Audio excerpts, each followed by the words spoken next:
अच्छा ठीक है, एक चीज आप और कहते थे, आप कहते थे कि बीजेपी सरकार में दंगे नहीं होते। आप कहते थे ना, हम सबका साथ सबका विश्वास में यकीन रखते हैं। दिल्ली में दंगे हुए नहीं हुए, और ऐसे हुए कि जो कभी नहीं हुए दिल्ली में दंगे। फिर नुपुर शर्मा बीजेपी की जो नेता थी, उनका बयान देखिए, देश में क्या माहौल बिगड़ गया उसके बाद। तो राकेश जी, ये कहना गलत नहीं है कि बीजेपी सरकार में देश का माहौल बिल्कुल सही रहता है, दंगे नहीं होते। बल्कि विरोधी तो ये भी कहते हैं कि जितना डिवीजन, जितना विभाजन इस सरकार में हुआ देश का, उतना कभी हुआ ही नहीं। देखिए, विपक्ष के पास तो ऐनक भी नहीं है और आंख भी नहीं है। आंख में की रोशनी कम होती तो ऐनक की जरूरत पड़ती है। कोई ऐनक विपक्ष की दृष्टि को ठीक नहीं कर सकती। इस देश में दंगा एक अभिन्न हिस्सा हो गया था और दंगाइयों को सुरक्षित रखना कांग्रेस का कर्तव्य हो गया था। अजमेर में जब दंगा हुआ, मैं नेहरू से लेकर मनमोहन सिंह तक की कहानी बता रहा हूं। अजमेर में दंगा हुआ और सरदार पटेल और नेहरू इसलिए आमने सामने आ गए। वहां पर के चीफ कमिश्नर ने जिन लोगों को गिरफ्तार किया, नेहरू को पसंद नहीं था। चीफ कमिश्नर ने कहा ये दंगाई है, नेहरू कहे नहीं, इसको संतुलित करो, कुछ हिंदुओं को भी गिरफ्तार कर दो। इस पर नेहरू और पटेल ने इस्तीफा दे दिया। एक दूसरे से इतना विश्वास बढ़ा। बाद में महात्मा गांधी की मृत्यु के कारण वो इस्तीफा वापस आ गए। महात्मा गांधी की हत्या हुई, फिर दोनों मिल गए। तब से लेकर एक दंगा के संस्कृति को, ये शांति काल के दंगाइयों को सुरक्षित रखना। शांति काल के दंगाई कौन है? जब शोभा यात्रा निकलेगा तो दंगा हो जाएगा। तो जब गणेश सरकार में भी पत्थर फेंके गए, जब गणेश विसर्जन होगा तो दंगा हो जाएगा। अब इस बार भी पत्थर फेंके। लेकिन मैं कह रहा हूं कि उसकी संख्या घटी है और मुस्लिम समाज में, साफ तौर पर कह रहा हूं, मुस्लिम समाज के बड़े वर्ग में यह अनुभूति हुई है कि जिस तरह से आरएसएस का, भारतीय जनता पार्टी का, प्रधानमंत्री नरेंद्र मोदी जी का डर दिखाकर विपक्ष उन्हें डिफेंसिव रखता था, वह डर काल्पनिक था और काल्पनिक शत्रु दंगे तो हुए ना राकेश जी। देखिए, अपवाद स्वरूप दंगे हुए। दंगाई संस्कृति। नुपुर शर्मा के बयान के बाद पूरी दुनिया में हिंदुस्तान के बारे में जो संदेश गया, क्या वो सही गया? देखिए, एक बात जान लीजिए, भारत की संस्कृति में एक बात है, अतिरेक को बर्दाश्त करना। इसीलिए भारत जीवित है। और भारत की संस्कृति में अतिरेक इसलिए जीवित है, आप छोटे फलक में मत देखिए। चारवाक की संस्कृति आई और चारवाक 200 वर्षों तक रहा, हमें उससे बर्दाश्त किया और फिर चारवाक को खारिज किया। शंकराचार्य जी को बुद्धिज्म और बुद्धिज्म को शंकराचार्य ने चुनौती दी। अगर नुपुर शर्मा का कोई बयान आया तो वह उस बयान का जवाब दंगा नहीं था, उस बयान का जवाब पत्थर फेंकना नहीं था। तर्क के आधार पर हम लड़ाई लड़ते हैं। दो चीजें होती हैं मानक जी, जो मैंने आपकी डिबेट में पहले कहा था। एक ताकत का तर्क होता है, एक तर्क की ताकत होती है। हम हिंदू संस्कृति के लोग, यानी भारतीय व्यवस्था में तर्क की ताकत पर विश्वास करते हैं, हम तलवार की ताकत। मतलब आप नुपुर शर्मा के बयान को सही मानते हैं राकेश? देखिए, नुपुर शर्मा ने जो बयान दिया उस पर वो स्वयं वापस गए। उनको पार्टी ने उसकी निंदा की। तो हम कोई ऐसा बयान देने के समर्थक नहीं है जो बयान किसी को आहत करता है। लेकिन यदि आहत भी होता है तो इस देश में कोई भगवान राम पर भी बयान देगा तो मैं उसको कब्त करने नहीं जाऊंगा।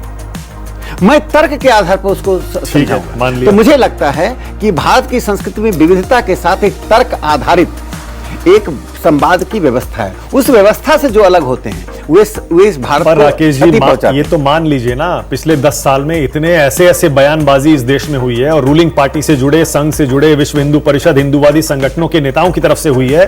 खूब जहर फैला है समाज में। मैं ये नहीं कह रहा हूं दूसरी तरफ से ऐसे बयान नहीं आए। अब याद करिए, आप ही के ऊपर एफआईआर हो गई कोलकाता में, जिसके बाद आप इतने आहत हुए, इतने नाराज हुए। याद करिए, वो घटना भूल गया? देखिए, 17 में ममता बनर्जी जी की सरकार ने मुझ पर एफआईआर किया कि मैंने फेसबुक पर कोई पोस्ट डाला। वो पोस्ट था प्रणब मुखर्जी द्वारा मुझे अवार्ड देते हुए। मैंने फेसबुक पर एक भी शब्द नहीं लिखा। देखिए, नरेंद्र मोदी जी की तो मंदिर का भी आप बता रहे थे, मां के साथ मैं मंदिर उज्जैन में गया, वो पोस्ट था। तो सवाल उठता है कि यदि अभिव्यक्ति की स्वतंत्रता को दबाने के लिए फांसीवादी तरीके को अपनाएगी तो विपक्ष की सरकारें जहां हैं उसने फांसीवादी तरीकों को अपनाया। खासकर ममता बनर्जी जी की सरकार उसी बात में विश्वास करती है कि अभिव्यक्ति को समाप्त कर दो, जिससे उनका कोई डर से विरोध नहीं कर पाए। ये डर का माहौल पैदा करना पश्चिम बंगाल में, और पश्चिम बंगाल में हिंदुओं को द्वितीय दर्जे का नागरिक बना देना, ये तृणमूल कांग्रेस की संस्कृति का हिस्सा है। मतलब माहौल बिगड़ा नहीं है, आप ये कह रहे हैं? देश का माहौल पिछले 10 साल में नहीं बिगड़ा है। देखिए, प्रधानमंत्री नरेंद्र मोदी जी ने एक नई राजनीति शुरू की है। वो राजनीति है कि इन सब चीज से ऊपर उठकर लाभार्थी का वर्ग तैयार करना। जो जाति और संप्रदाय से ऊपर है। देखिए मानक जी, मैं राजनीति में आने के बाद गांव गांव घूमा, स्टूडियो की जगह गांव गांव जाना शुरू किया। पहले मैं स्टूडियो घूमता था। हाँ। और कोंगथोंग में मैं गया, जिस गांव को मैं गोद लिया, ये मेघालय में शिलोंग से 60 किलोमीटर दूर गांव है। 2019 में गोद लिया। उसमें ना भारतीय जनता पार्टी, ना नेशनल पीपुल्स पार्टी, ना कांग्रेस पार्टी, किसी की गतिविधि नहीं थी। वो व्हिस्लिंग विलेज है, जो व्हिस्ल बजाकर यानी एक ट्यून के द्वारा लोग एक दूसरे को बुलाते हैं। आज मेरा सौभाग्य है और मैं माननीय प्रधानमंत्री जी को धन्यवाद देता हूँ, उस गांव को बेस्ट टूरिज्म विलेज डिक्लेयर किया गया। उस गांव के लोगों से मैंने पूछा क्या है, बोले खाओ मोदी। खाओ का मतलब होता है चावल, खासी भाषा में कहते हैं। मोदी का चावल मुझे मिल रहा है। तो शौचालय, इंश्योरेंस, जीवन बीमा, घर, make in India, Jan Dhan, Ayushman, और यहां तक कि जिस सूक्ष्म बात पर किसी का ध्यान नहीं गया, हमारी माताएं और बहनें पीढ़ियों से सैनिटरी नैपकिन का उपयोग नहीं करती थी, उनको मालूम नहीं था। ये स्वच्छता का एक अधिकार है, ये हम फंडामेंटल राइट है। पहली बार प्रधानमंत्री जी ने 2020 में लाल किले से सैनिटरी नैपकिन का नाम लेकर एक टैबू को तोड़ दिया। मैं एक दुकान में एक बार लेने गया था।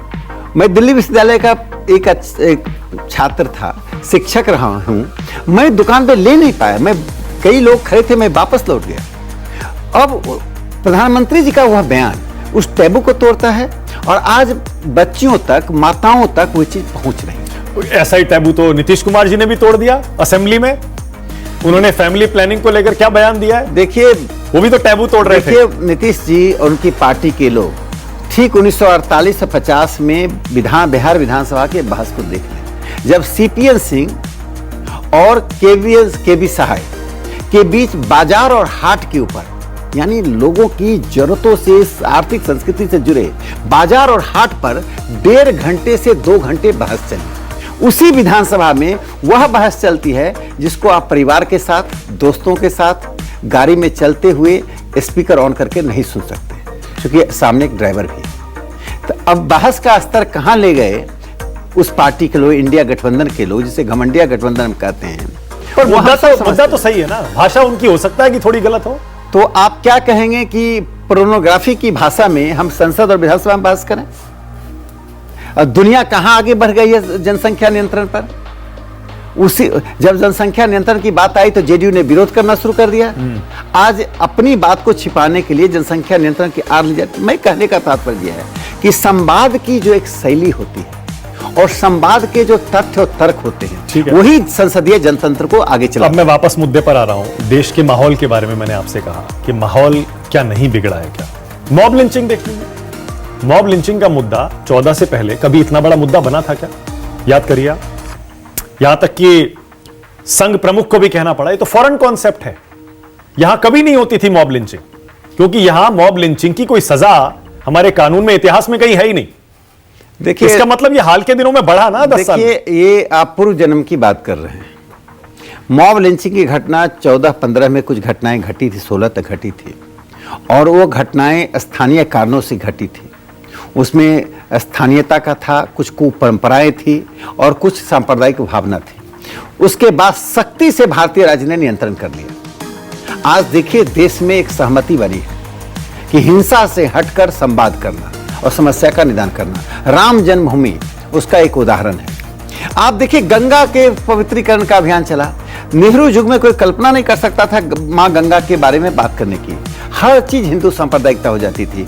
नेहरू युग में सिर्फ नेहरू गांधी परिवार के नाम पर सड़क, पार्क, विद्यालय, विश्वविद्यालय का नामकरण करना। मैं एक अच्छा उदाहरण बताता हूँ कितनी तरह से देश को थोपा गया। राज्यसभा का बहस देख लीजिए। जब छत्तीसगढ़ में, जो अब छत्तीसगढ़ एक विश्वविद्यालय बन रहा था, रविशंकर शुक्ला के नाम पर विश्वविद्यालय जब बन रहा था, तो सरकार का सलाह गया किसी व्यक्ति के नाम पर विश्वविद्यालय नहीं बना, और उसी वक्त जवाहरलाल नेहरू विश्वविद्यालय जवाहरलाल के नाम पर बना दिया गया। तो इस देश में एक परिवार ने एक राष्ट्रीय पार्टी को छोटा कर दिया, देश की संस्कृति को छोटा कर दिया, और अपने स्वार्थ में देश के बड़े फलक को एक परिवार का फलक बना। अच्छा, आप मुझे बताइए, एक सांसद के तौर पर जो आपने सोचा था, क्या आप वो इन 5 सालों में राकेश सिन्हा हासिल कर पाए क्या? क्योंकि आप जो 2-3 प्राइवेट मेंबर्स बिल लाए, उनकी तो बड़ी चर्चा हुई, खासतौर से उस बिल की जो कि जनसंख्या नियंत्रण से जुड़ा हुआ था। बड़ा विवादित मुद्दा था वो, संघ का, बीजेपी का बताते हैं कोर एजेंडा में से एक था। फिर एक राम मंदिर पर भी आपने कुछ सलाह मांग ली थी कि आप कहें तो मैं बिल ले आऊं, विपक्षियों को आपने चुनौती दे दी थी, आपके घर आ जाऊंगा मैं। देखिए, तब मैंने बिल लाने की बात नहीं की थी। जब बहस हुई तो मैंने कहा, वो कहते थे कि आप बनाते नहीं है, समय नहीं बताते राम मंदिर। तो मैंने कहा कि यदि अच्छा ये बताइए कि मैं लाऊं तो आप करेंगे क्या समर्थन? अच्छा। वो एक बड़ा विवाद का विषय बन गया। लेकिन जो मैं कहना चाहता हूं कि पॉपुलेशन कंट्रोल के ऊपर जो मैं बिल लाया और मुझे अवसर मिला, सदन में 2 दिनों तक उस पर बहस चली और एक स्वस्थ बहस चली, कैसे लोकतांत्रिक तरीके से हम जनसंख्या नियंत्रण के सवाल को, विस्फोटक जनसंख्या को देश के सामने उस बहस के द्वारा ले आए। लेकिन जो आपने एक सवाल उठाया, इन 5 वर्षों में लगभग मैंने 450 से अधिक सवाल पूछे। उन सवाल में नॉर्थ ईस्ट पर मेरी दृष्टि थी, चूंकि प्रधानमंत्री नरेंद्र मोदी जी ने आने के बाद ही सांसदों को एक सलाह दिया था और एक प्रेरित किया था कि आप नॉर्थ ईस्ट को आत्मसात कीजिए, आत्मीयता के साथ। नेग्लेक्टेड है। उसका एक परिणाम ये निकला कि वहां की शिलोंग टाइम्स की संपादिका पैट्रिसिया मुखिम ने एक राष्ट्रीय अखबार के साक्षात्कार में, यदि प्रोटोकॉल नहीं होगा तो मैं राष्ट्रीय अखबार का नाम बता सकता हूं, द हिंदू के साक्षात्कार में कहा कि this MP from BJP raised more questions than all 24 MPs together of north east. मैंने नॉर्थ ईस्ट के बारे में तो एक मुझे संतुष्टि मिली। फिर नॉर्थ ईस्ट में मैंने एक गांव गोद लिया मेघालय में, कोंगथोंग, वो काम किया। अब बिहार के बेगूसराय में एक सूजा गांव जो दलित गांव बस्ती है, उसको मैंने 2023 के 15 अगस्त को गोद लिया। इसके साथ जो सबसे महत्वपूर्ण बात है कि संसदीय जनतंत्र में जो संवाद की प्रक्रिया है, उसमें मुझे कई ऐसे अवसर मिले, जैसे डेमोक्रेसी पर बोलने का, जस्टिस पर बोलने का, शिक्षा व्यवस्था पर बोलने का। तो उन चीज़ों पर मेरी एक भागीदारी रही और ब्लैक स्पॉट नहीं होना, एक सार्वजनिक जीवन के राजनीतिक कार्यकर्ता ने सार्वजनिक जीवन के एक राजनीतिक कार्यकर्ता के सामने एक चुनौती यह होती है, जब आपके पास ताकत होती है और आप सब सत्ता के नजदीक होते हैं, तो एक संकट होता है कि विवाद तो दूर की बात है, आप पर काले धब्बे लग सकते हैं। तो जो हम जिस राजनीतिक आंदोलन से हम जुड़े हैं, जिसमें पंडित दीनदयाल उपाध्याय जी हुए, जिसमें डॉक्टर श्यामा प्रसाद मुखर्जी जी हुए, जिस विचारधारा के प्रधानमंत्री नरेंद्र मोदी जी जीवंत रूप से उदाहरण है सार्वजनिक जीवन के स्वच्छता का, परिवारवाद का जो निषिद्ध हो सकता है। जब प्रधानमंत्री जी शपथ ले रहे थे पहली बार, पूरी दुनिया में उस शपथ को देखा जा रहा था। उस शपथ ग्रहण समारोह में हमारे विचार परिवार के सब लोग थे, पत्रकार बहुत थे, वीआईपी थे, एम्बेसडर थे, उनके परिवार का एक सदस्य नहीं था। देखिए, ये सब उदाहरण है जो लोगों को